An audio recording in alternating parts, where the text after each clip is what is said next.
jot naa bari loo xamante ni indi na ko ci wërngalu réew mi moo di Barthélémy Dias ak li nga xam ne moo di nemmeeku tour wala doxantu ba nga xam ne fas yéene daal di ko am moom sax ab saafante la ko dala duppee ne moom la fas yéene woon am ak ñi nga xam ne te ni ñoo nekk ay militants waaye nekk ñi nga xam ñoo di waa Ndakaaru neen daal la mu mel lam doon sabab mooy yénne ay flyers yoo xamante ni c'est pour xamal leen que ni meeting bi nga xamante ni ci lañ ko investir moom la ñu war a mën a amal loolu nag moo indi woon ab gàntal boo xam ne moo jot a juddu ci wàllu wi ndaxte ba muy dem ci yoon ba noonu lu ko rek maanaam ñi nga xam ñoo di police bu jëppal dala intercepté xëccoo mbiicoog mbaaloo jot a am ba noonu ñu dal koo jàpp yóbbu ko fa nga xam ne moo di commissariat bu jëppal noonu tam ñu dal koo génnee mujj gi ñu mujjee ko libéré waaye nag mu amalub déclaration ci loolu nag ci lañ jàppee ñi nga xamante ñoo di waa Le Quotidien ñoom tam amal ci ab jàngat bu am solo boole ci yeneen ponk yoo xam ne bari loolu ti wuti bokk na ci càkkute fi nga xam ne ñi fiiti ci ku jigi bokkee ci Yewwi Askan bi ñu ngi koy amal ci ndond ki nga xam ne moo di Antoine Félix Diome jëm ci seen i ay recours waaye nag bokk na ci li nga xamante ni moo jëm ci wàllu nekkin ak xuloo bi nga xam ne sax am na ci diggante ñi nga xamante ni ñoom ñoo nekk maanaam ñi fiitee ci ku jigi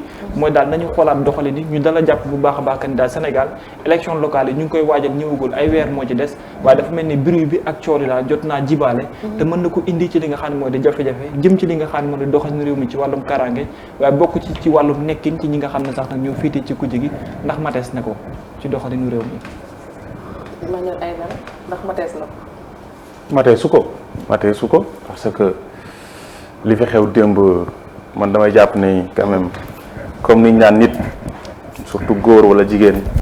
da ngay am classe da ngay am classe da ngay am toll dayawaay da ngay am lu nga xam te nii dafay spécial ci yow maanaam da ngay am esprit de dépassement ci yenn ci affaires yi parce que déjà li nga xam te ni moom moo njëkk a am moom moo nekk quand même que Barthélémy Dias démb mu ngi doon def nemmeeku tour xaw ma doxantu bi mu doon def di distribuer ay flyers ngir annoncer meeting d'investiture bi nga xam te ni mu ngi ko nar a amal ci fan yi ñu dëgmal maintenant on a vu que interpellé nañ ko brutaliser ko en tant que nga xam te ni c'est un maire en tant que nga xam te ni ancien député la en tant que nga xam te ni candidat la ci mairie bu Ndakaaru donte ni démb gis nañ ki nga xam te moom moo nekk le préfet fësal benn communiqué di wax ni quand même li Barthélémy Dias def nekk lu nga xam te ni lu ñu tere la mais dafa nekk lu nga xam te ni dafa am lu mu war a sàmmonteel ay charte yu nga xam te ni dafa war a sàmmonteeg moom avant mu koy def donc mais foofu aussi dafay am question bu nga xam te ni dafay tegu parce que am na ay wujj wala sax wujj ki nga xam te ni moom moo nekk tey ji Barthélémy Dias mu nekk Abdoulaye Diouf Sarr ci week-end bi ñu génn gis nañ ko mu nekk dans les rues de Dakar di amal li nga xam te ni moom moo nekk aussi doxantu jamono jooju noonu ñu ngi gis sax ay d'ailleurs ñu ngi gis ay photos yi nga xam te nii ñu ngi koy comparer entre Abdoulaye Diouf Sarr ak ki nga xam te moom moo nekk Barthélémy Dias ci photo yooyu noonu ñu ngi gis Barthélémy Dias ñu ngi koy brutaliser alors que Abdoulaye Diouf Sarr ci photo yi mu ngi nekk à l'aise nickel bien escorté avec ñi nga xam ne ñu nekk militant am maintenant est-ce que Abdoulaye Diouf Sarr amoon na autorisation wala amutoon autorisation d'après information ñu am kenn wutu ci ay autorisation donc ñoom ñëpp dañ ko def sans autorisation léegi bu fekkee dañ ko def ñoom ñëpp sans autorisation pourquoi mbir mi ñu andil ay problème ki nga xam te ni moom moo nekk Barthélémy Dias te andiluñ problème ki nga xam te moom moo nekk wu jëm ça aussi dafay renvoyer waat li ñuy wax naan justice bi nga xam te ni deux poids deux mesures la justice bi nga xam te ni double vitesse la fa nekkee justice bi nga xam te ni wala sax yoon bi nga xam te ni fii la nekk rangé wu ci wetu képp ku nga xam te ni rek da nga nekk ci wetu pouvoir bi bu fekkee nekkoo ci wetu pouvoir bi bokk ci côté politique gi yow tu n'es pas quand même sécuriser yenn ci activités yi ngay def dañ lay bloquer et ça pose problème ci élection yi nga xam te ne ci la ñu nekk moo tax suñu benn quand même suñu benn kii nu mu tudd sax naataango taskatu xibaar xëy fësal li nga xam te moom moo nekk Abdoulaye ki nga xam moom moo nekk le ministre de l'intérieur Antoine Félix Diome mi nga xam te nii ñu ngi naan dafa perdre li nga xam ne moom moo nekk sang-froid am lan moo tax mu perdre tey sang-froid am doxalin bi nga xam te ni peut-être gis nañ mu koy doxalee fii ci biir réew mi ndax du ñu fàtte ni barke dee boo njaay lañ koy gis donte ni ñu ngi ŋàññ ñi nga xam te ni mu leen jiite ñu nekk ay kilifa ci collectivité territoriale mu nekk préfet yi mu leen di quand même ngemb di leen di dëggal di leen di gën a jëmmal ni seen liggéey bi ngeen di def donte ne am na ñu koy ŋàññi fii nii mais man rafetlu naa ko ñun mën nañ ci comprendre aussi c'est vrai que ne moom moo nekk le premier flic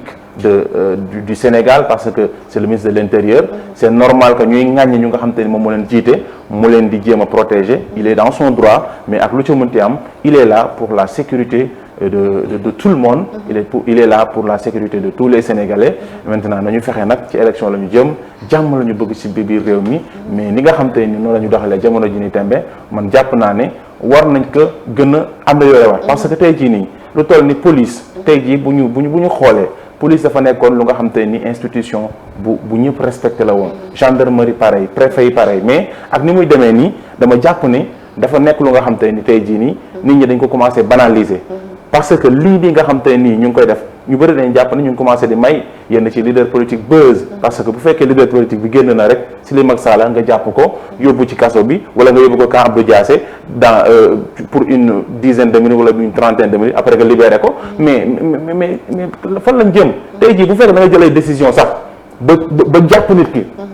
au moins ñu xool sax peut-être état bi de reculé wul quoi dem na ci ba jeex mais jàpp nit ki dóor ko ci oto yóbbu ko camp Abdou Diassé 5 minutes après ñu ne bàyyi nañ ko léegi après Aïdara mi nga xam te ne aussi moom ci boppam peut-être bëgg na buzz wala bëgg na yu ni mel day ñëw moom aussi osé def yenn affaires yi su ko defee xam na lan moo ko ci fekk après dañ koy tëj quelques minutes après ñu bàyyiwaat ko mu dem après est-ce que état bi tamit faayewul foofu parce que boo prix dip nga dégg buñ ma jàppee nit dëkk bi tàkk buñ la jàppee teel comme ni wax benn 10 minutes ñu taal benn pneu ñu libéré la ñu libéré la moo tax foofu aussi li may wax rek mooy li ma doon wax rek moo nekk ne état bi à chaque fois dañuy gis ne yenn ci cas dafay reculer léegi nag loolu aussi day tax rek ba day déstabiliser li nga xam te ne moom moo nekk ci yenn ci institution day déstabiliser wala sax day décrédibiliser yenn ci institution lu ci mel ne police parce que tey jii quoi qu'on puisse dire police bu Sénégal nekk na police bu nga xam te nii ci Afrique royukaay la ci Afrique dafa nekk lu nga xam te ni maanaam kenn du nattable professionnalisme ak liggéeyam ci ak réew yi nga xam moom la dendoo fii ci Afrique mais boo gisee tey jii nii ñu jël police di ko xalab di ko ŋàññ lan moo tax doxalin bi nga xam te ne moom lay doxale ñu bëri on a l'impression que la police roule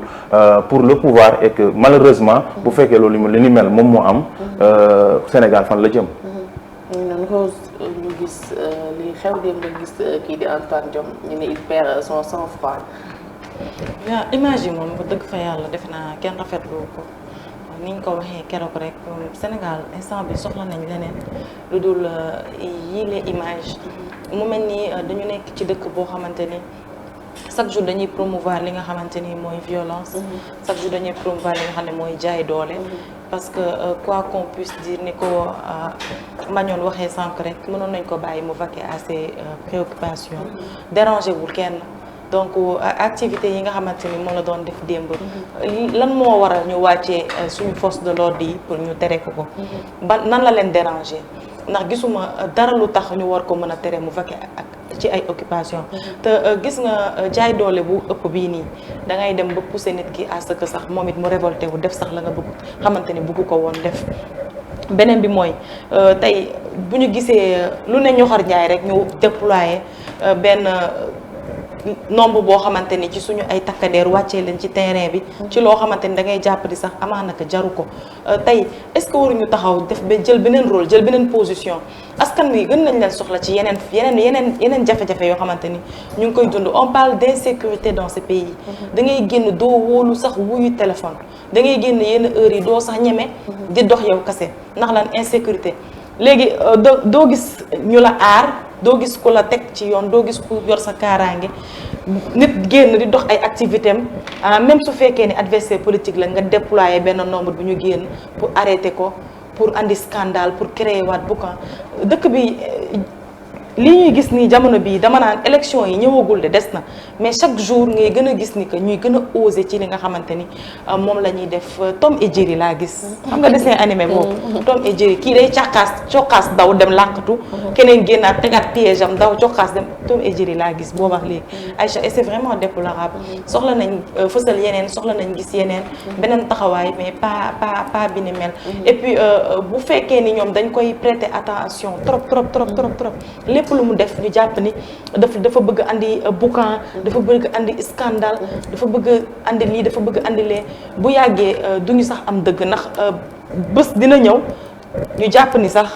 lii warul demee noonu nañ déployer pour gérer li nga xamante ni mooy sécurité bi wala jéem a encadrer li nga xamante ni mooy ay activité et bu boobaa tamit askan wi dañuy jàppaat ni rek acharnement la encore sur sa personne li am démb vraiment ça n'aurait pas dû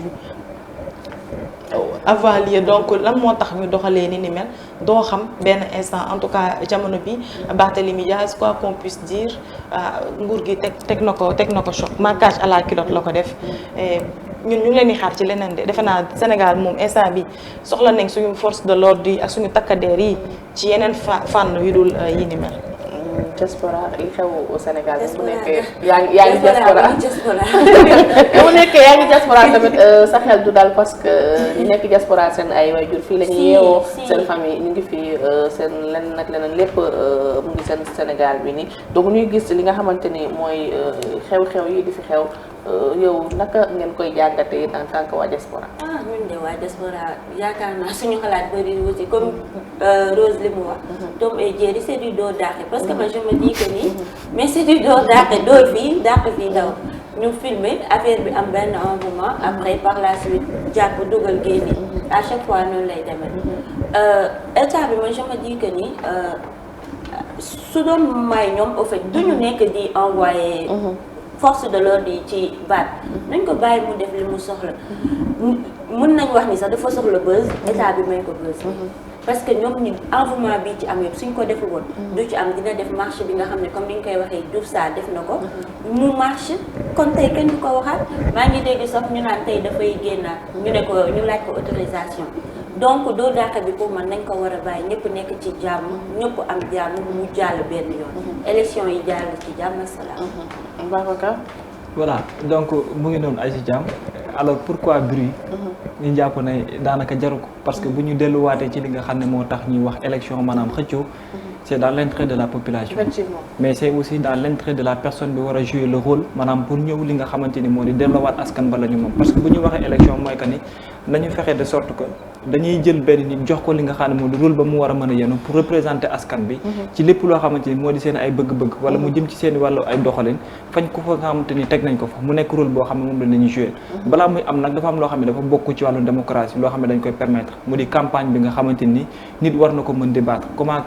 battre campagne mooy dem ci wetu askan bi waxtaan ak ñoom waaye nag bokk na ci balaa ñu yegg fa aussi lu jëm ci ay wàllum dépôt de liste waaye candidature officialisation ak yeneen alors loolu noonu yëpp tey bu ñu ko boolee ci biir Sénégal déjà moo defaale bruit waaye fas yéene juraange ay loraange yi nga xamante ni moo nekk ci Sénégal est-ce que jar na ko kaddu bi nga xam ne moom la ñu faral di laajte li muy juraale ci ay jafe-jafe bari na lool ñenn ñi dala jàpp ne jaru ko ñenn ñi dala jàpp ne élection moo tëgginu lu ni mel mais ña mu bokk aussi ñoom tam di yëngatu ci wàllu wi jot tey tam ñu war a xoolaat seen bopp waaye tam bokk ci ñi nga xam ñoom la ñu war a mën a jàkkaar lool alors tey nit ki bu fekkente ni candidat la ci benn gox peut-être que yoon wala li nga xam ne mooy sartu ndey réew bi tënk la nga xam ne moo jëm ci wàllum xëccoo mën na ko may yenn ci ay activité mu koy faral di def ci biir dëkk boobu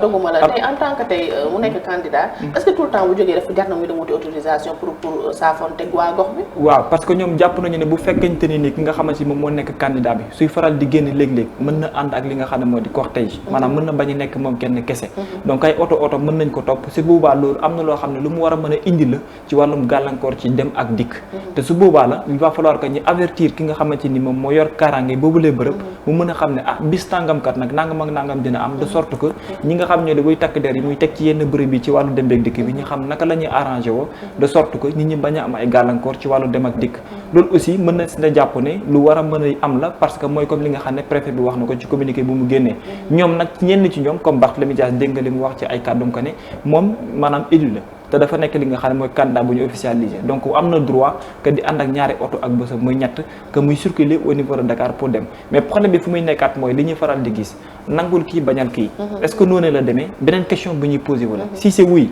dama jàpp ne warul mën a nekk yoon parce que ñëpp ndey ji seex la war a mën a doon yoon dafa war a tëddee njaaxanaay ci ñëpp donc ñëpp ñoo war a mën a bokk ci wàllu wi ni mel alors tey lan moo indi nag différence de sorte que politique bi di gën a jël doole piicu ko li nga xam ne mooy yoon bi war a mën a am loolu mooy beneen question bi ñu war a posé wu est-ce que dañoo jël politique def ko loo xamante ni ci bépp secteur la war a mën a dugg ñu ngi gàllankoor suñu doxalinu réew est-ce que dañoo jël politique jàpp ne moo war a nekk jiitu ci kanamu yoon loolu aussi ñu ngi salfaañe li nga xam ne moo jëm ci wàllum atte parce que wàllum atte nag surtout ma ranké rek réew mën a dellu ginnaaw te jàppees nañ pour un peu appuyer Babacar ci logique bi nga xam te ne ci la nekkoon parce que tey ji boo bu fekkee lire nañ li nga xam te ne moom mu nekk communiqué bi préfet bi bind xam nga tey ji yàggul dara Sénégal voté nañ fi benn loi mu jëm ci code procédure pénale foofu tey nga nekk candidat nga bañ a nekk candidat yëpp tey ji boo causer à autrui yenn ci perturbation wala rassemblement wala yenn ci trouble à l'ordre public foofu te amoo autorisation yoon dafay autosaisiru du ni mel moom la ñu nemmeeku ci li nga xam te moom moo xew démb ak Barthélémy Dias parce que aussi bu ñu fàtte ne tamit ñu ngi jëm ci ay élections te élections yi dafa am benn date précise wala benn durée précise bi nga xam te nii foofu la tey jii nii candidat bi di tàmbale def li nga xam te ni moom moo nag nekk campagne am parce que jamono ji ñu toll nii bien vrai que ñu ngi ci pré-campagne mais duggaguñ ci période campagne électorale donc souvent yenn ci aussi yëngu-yëngu dafay xaw a niru tuuti li nga xam te moo nekk propagande dafay xaw a niru loolu lu mel ni campagne loolu moo waral boo fàttalikoo fan yee ñu génn am na benn entretien exclusif bu ma doon def ak ki nga xam te moom moo nekk njiital CNRA di Babacar Diagne muy wax ni ñi nga xam te ni ay taskaru xibaar lañ wala ay animateur wala sax ay ñuy animé yenn ci rubrique ci yenn plateau di liggéey ci yenn ci télé am na benn app bu nga xam te ne bu jotee ñoom ñëpp dañ leen di tere exercer seen métier parce que foofu aussi mën nañ jàpp ne